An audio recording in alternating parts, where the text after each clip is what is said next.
So it's absolutely terrific. It's on Apple TV Plus and in select cinemas from the 13th of June. Please welcome director Michael Pearce and Domhnall Gleeson.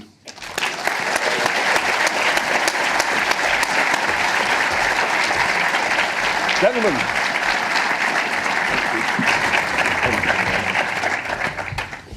Domhnall, you're looking very sharp. Thanks very much. Yeah, I thought I had the best suit in the room, but now I feel outshadowed. So it's a really gripping thriller. Michael, there's always the thing about how much trailers tell you and how much. If you were saying to the audience, what's the main theme of it? How much do you want them to know before they go in and see it? Just what they've seen and no more. No more. And that's it. But yeah, it's a character-driven thriller about Julianne's character trying to help her very, very troubled daughter, and it doesn't all go to plan because there's a sociopath that knows something's up. And then it's full of so many twists and turns. I'm hesitant to say much more than that. No, I mean, I agree. I mean, I had the weird experience, which you only really get if you're a film critic, of seeing it, knowing nothing about it at all. And, you know, every twist and turn is unexpected. But obviously, when it comes to marketing the movie, you have to tell the audience a certain amount. There is always the thing that you said, and the sociopath. Domhnall, you're generally thought of as a likeable kind of guy. Difficult to play the sociopath? No, it's great. No, I played a serial killer a couple of years ago on a TV show with Steve Carell. And my wife said it was the most relaxed she'd ever known me. So I think there's something to be said for that. When you go in and you have to change your room, when you go in and you're in control, and there's people who enjoy that. When you're playing that, I think I just never sleep better. It's great. The thing about your character is that all the characters, in fact, they're all very fully rounded. None of them are caricatures. They all have 3 dimensions to them. Let's just look at a clip in which your character is being incredibly threatening whilst apparently being quite civil, okay? Sure. Hello, sweetheart. How you doing?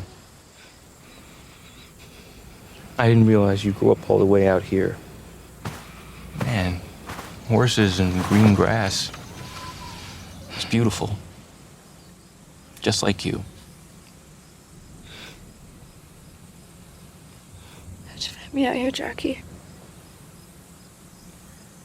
Hey. Come on. Man. You know, for the life of me, I do not understand what you see in him. Because I see the way you look at me. I'll look at you anyway, Jackie. No?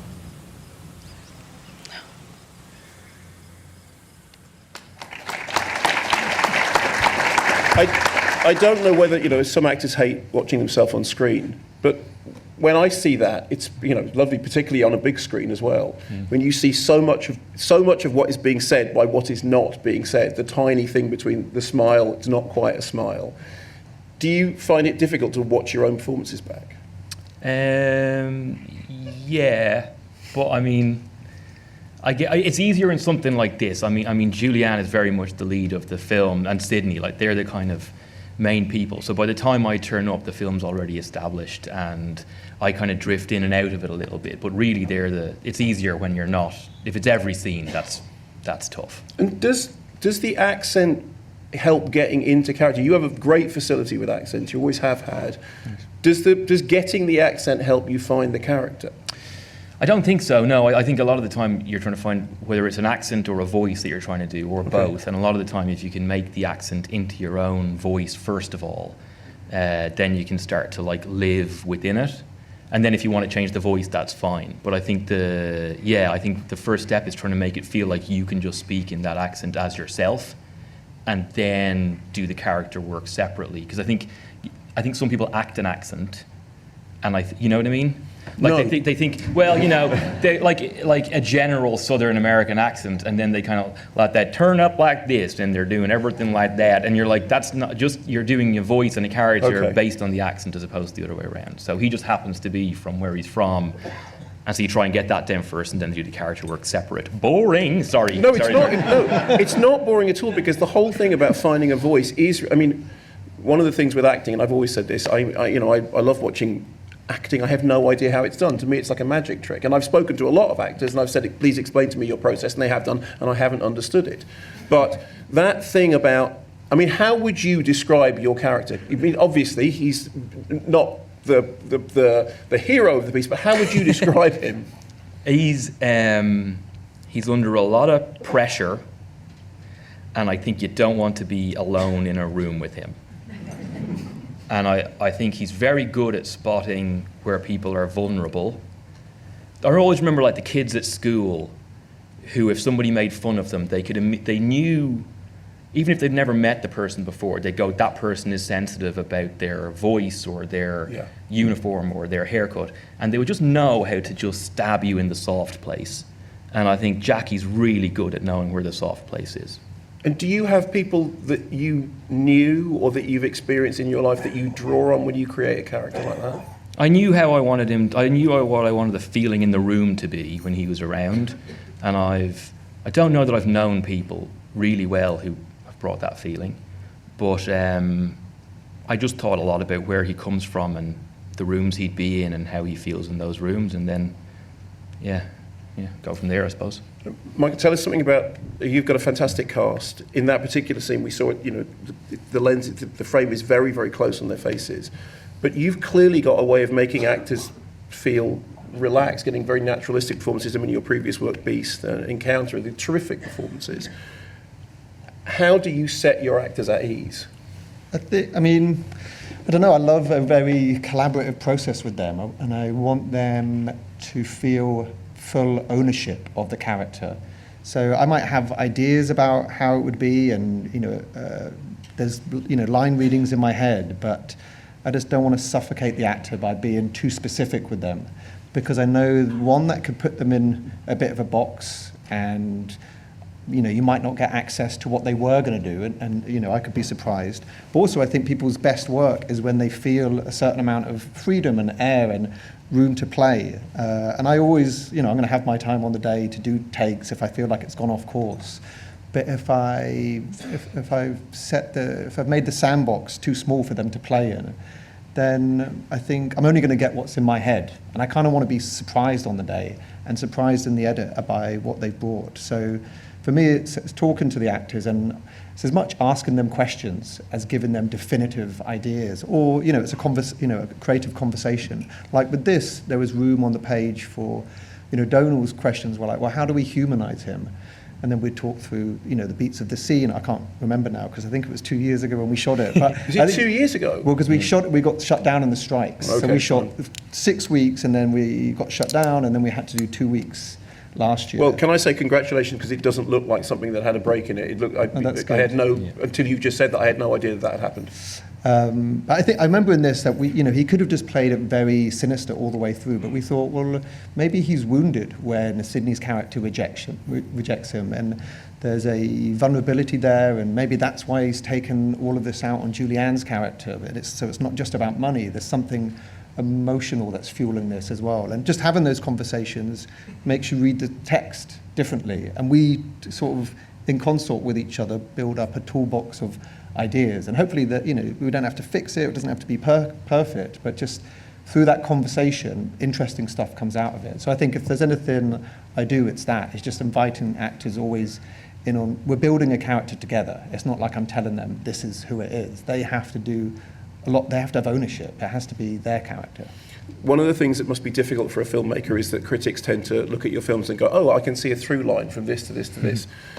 And to me, it seems that this idea about the tension between parents and children is something that you have returned to on a number of occasions, and you're very interested in it.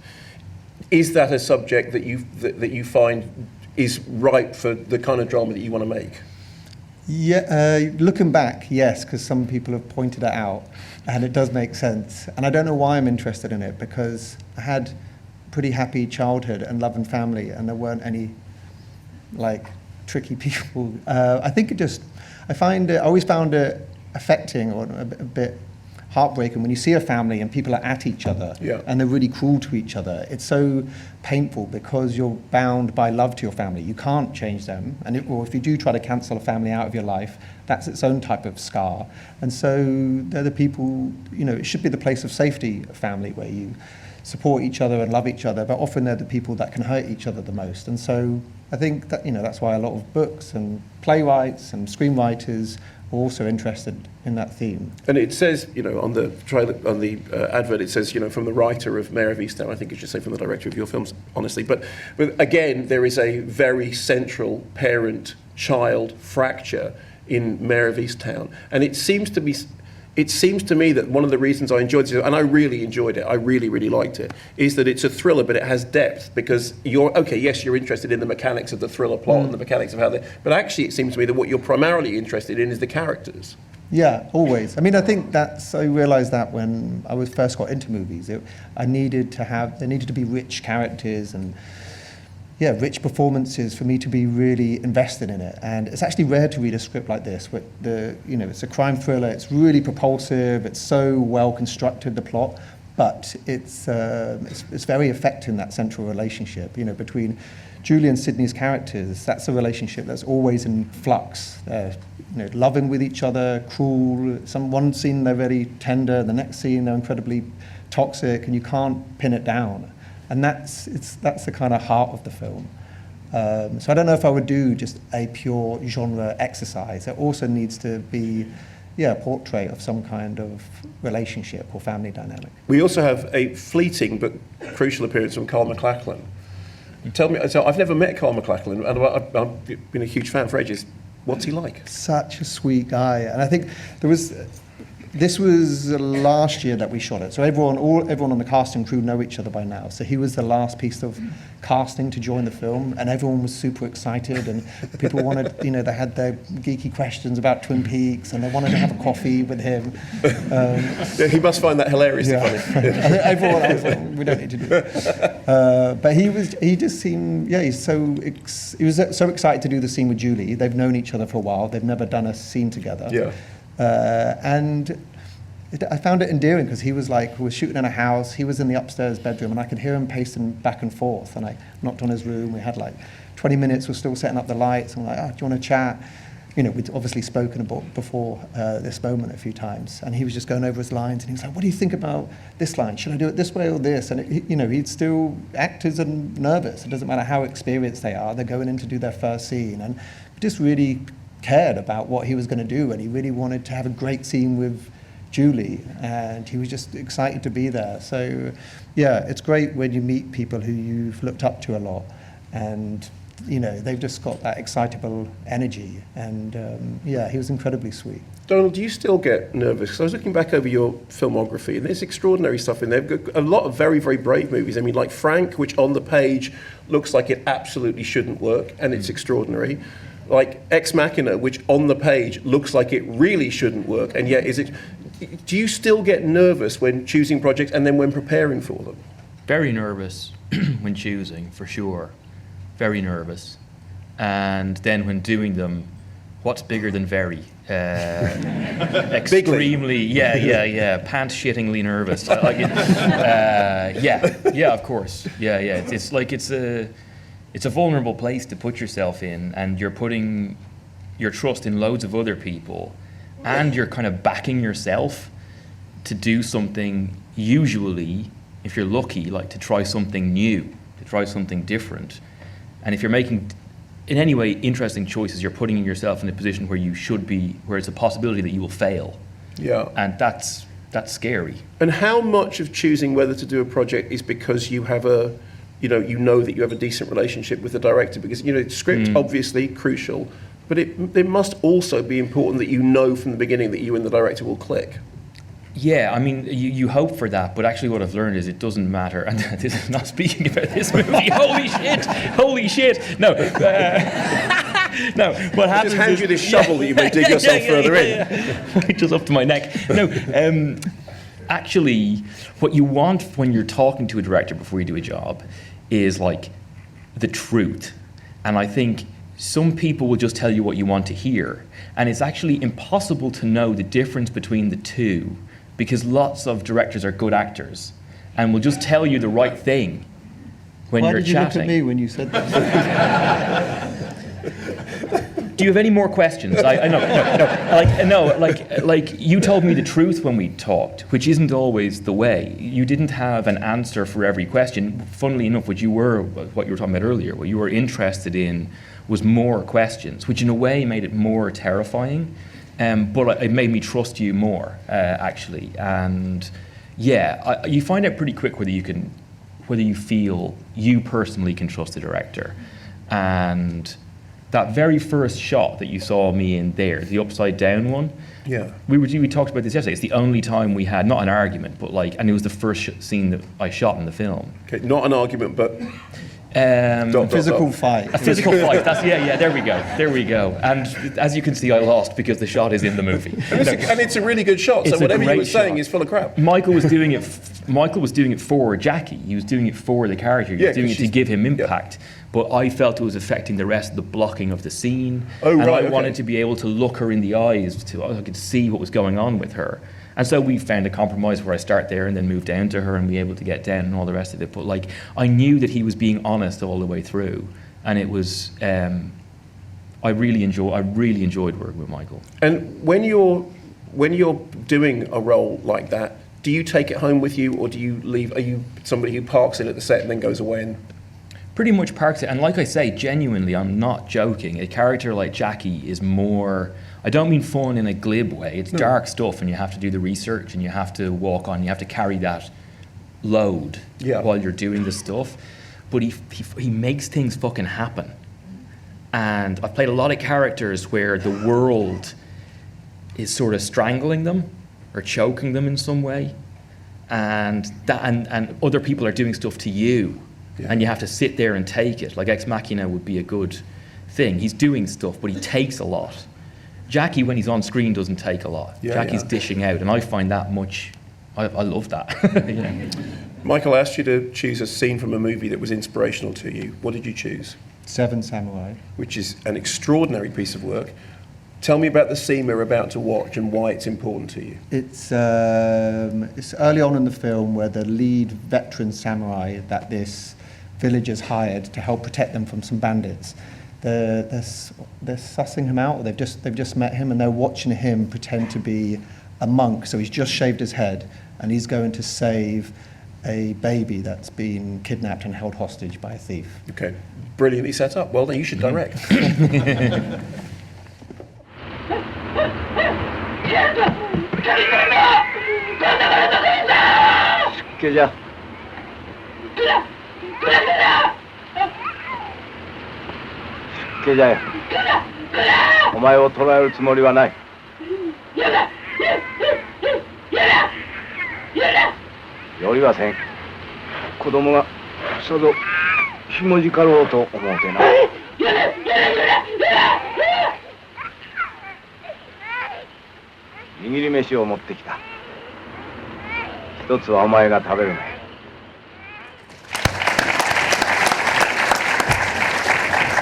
So tell me, from a filmmaker's point of view, what does that scene teach you?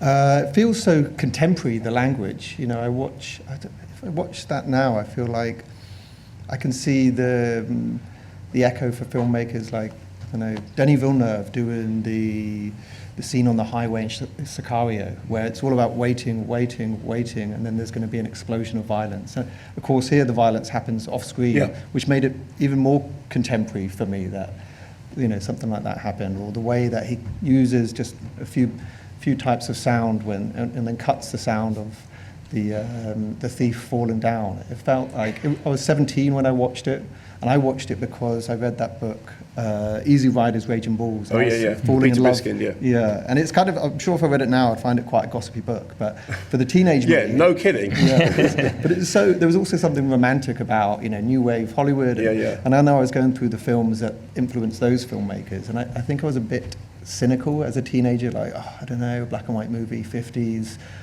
Probably, I don't think I'd watched a foreign language film, but I was, you know, it's 3 hours. I was just stunned the whole way through. Did you see it at home or in a cinema? At home. I can't remember if it was a teacher that gave me the VHS tape, or, you know, when Film 4 used to predominantly show foreign language, you know. Cool. Or maybe I recorded it, but just when I watched it, it kind of blew me away. And my memory is that after finishing the movie, I decided I wanted to be a film director. Like, it had such a big impact on me. And I was just like, how can someone make something, however many years, 70 years ago now, so 50-something years ago then. I was like, I'm a 17-year-old kid in Jersey, but I identify with these people in medieval Japan, and I just feel so swept up in it. And when I was watching it the other day to find a clip, I was just like, the rhythm of it, the shots, the composition, it feels so, contemporary and timeless. Are you quite an analytical soul? Because it's interesting, you're talking about it in a way that's, it's like you've really thought about what it is that, are you generally quite analytical? He may, like, my DP calls me ratio guy, because I've always got a percentage, if he's like, so maybe. But I think I try to fight that a bit so that when I get on set, I loosen up. So I think I'm someone who's got quite a neurotic process, and I geek out and I'll, do the research, and then on the day of, say, shoot, I'll try and put all that aside and respond to the actors in front of me. So I think I try to balance it out. I'm 70% analytical. Very good. So Domhnall, I asked you to pick a scene or a performance that was really important. What did you choose? I sent you 3. You know which one we chose, though? Yeah. Punch Drunk Love. Yes. Yeah. Barry in Punch Drunk Love just arriving at a family dinner. Barry and Punch Drunk Love at the restaurant. At the restaurant. Sorry, pardon me. At the restaurant. That's perfectly fine. We can sort it out in post. Yeah. Should we just play it? Is that the thing? Yeah, let's play it and then talk about it afterwards. Yeah. Your sister was telling me a pretty funny story about you. And you guys, when you were kids and you were building a ramp for the dog and you threw a hammer through a window, you threw a hammer straight through a sliding glass door. Is that right? Threw a hammer? I don't remember doing that. My sister's a liar. I have to go to the bathroom.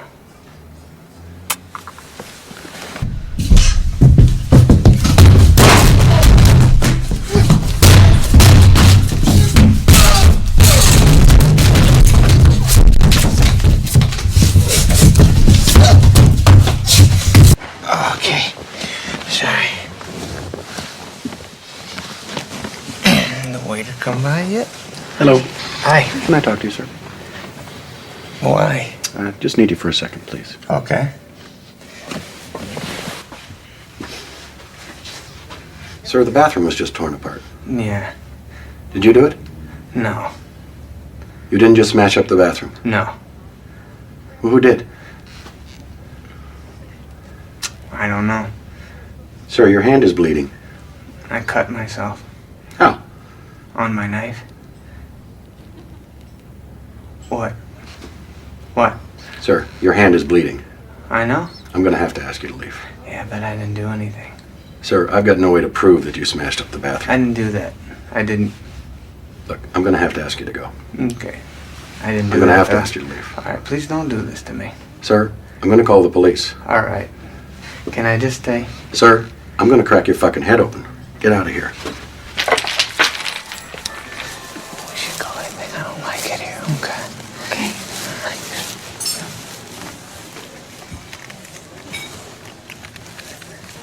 Thank you.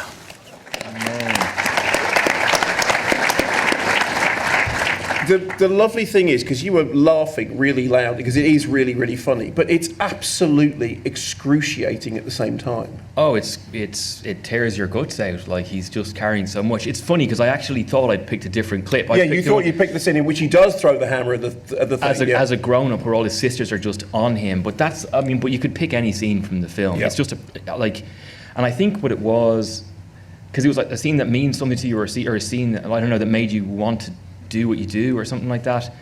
When those movies were coming out, they meant so much to me. All the films that were coming out around that time, it was very enlivening. And Adam Sandler was doing, I loved his straight comedy, whatever, like his straightforward comedy films. Loved them. And he's so funny in this again, but like that performance was like, it just, that poor man. And he's also a man who tore up a bathroom, which makes him an arsehole. You know what I mean? Like he can be all the stuff at the same time, and he loves her. Anyway, I'll just describe in the clip. I think I think the performance is amazing, and I think the way it's shot, it made me realize that one of the things that made me realize that being part of something that's that well written and that well directed, even in that, he's not just ticking the boxes. He's brought so much himself into that. If you just had a still of him in that, you'd see what he's carrying. Yeah. And second to second, you can't look away. I just love it so much. When we were in the green room, and I said to you, because one of the things I'm proudest of is I did the sleeve notes for the Blu-ray, because I'm a huge fan of the film, and I know Paul Thomas Anderson vaguely, and he asked me if I would do them. And I said, of course, you know the Superman theory, and then I bored you to tears with the Superman theory about he's blue, she's red, he tries to fly, he breaks the thing in half, and then we had a joke about, yeah, you might just be mad. But one of the brilliant things about Punch Drunk Love is the more you look at it, the more you see in it. Yeah. It's like every single time you see it, there's things about it that you don't notice, particularly in his performance. Yes. Tiny micro movements of his face. Oh, man. Yeah, he's all the way in there. And like everything about the way he carries himself, it's different to any other performance, but it all looks totally real. You know, like it's a real performance. And their relationship is just, I love the poster. I've got the poster at home, but the frame got broken. But I love look at that. And I love the video art in it. Yeah. Jesus Christ, I think it's a perfect film. I'm so pleased that between you picked those two very, very different influences, because Punch Drunk Love is something I feel really passionate about. Seven Samurai, one of the lovely things about you choosing it was the opportunity to play it on the big screen, because the thing when you put it up on the screen, you think, that's why I asked you about seeing it on television, you just want to see it again projected in a theatre because it looks so magnificent. Listen, congratulations both for you on the film. So it's available on Apple TV Plus, but also it will be in selected cinemas, is that correct? Picture House, a bunch of places, I don't know the list. Fab. Yeah, a lot of places around London. It's a really, really good thriller, and congratulations, I thought it was terrific. Thanks for coming on the show. Thank you. I know you have to rush because you're off to Picture House to go and do another Q&A, so I hope that the interest in it continues to generate. Congratulations, and very nice to meet you after Likewise. Having liked you for a very long time. Same. You, I don't care less about. Thank you so much. Thank you so much.